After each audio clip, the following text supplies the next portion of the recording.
Bago sa saksi, kulungan ang bagsak na isang ama na inireklamo ng ilang ulit na panggagahasa sa 16 na taong gulang na anak.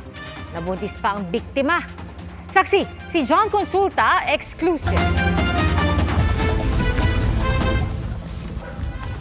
Nang makumpirmang nasa area ang target, agad pinalibutan ng mga tauhan ng Cavite Police ang bahay ng kanilang pakay.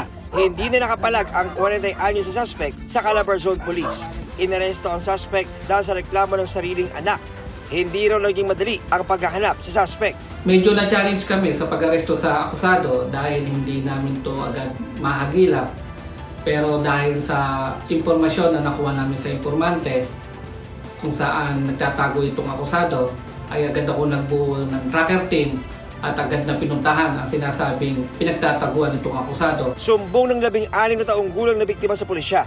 Paulit-ulit siyang ginagahasa ng ama sa loob ng kanilang bahay hanggang sa tuluyang nagbunga ito.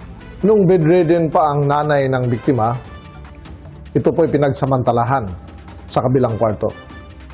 At ang namatay ang ina habang nasa burol, muli itong ginahasa ng ama na ang nabuntis niyang anak, ang tatay pa mismo ang bumili ng gamot para ipalaglag ang pinagbubuntis ng kanyang anak. Dito na raw naglakas loob na magsumbong ang biktima sa kaanak ng pamanaw na ina para humingi ng tulong. Wala pang pahayag ang suspect na nakakulong ngayon sa Cavite Police Station dahil sa kasong statutory rape. Para sa GMA Integrated News, John Consulta ang inyong saksi.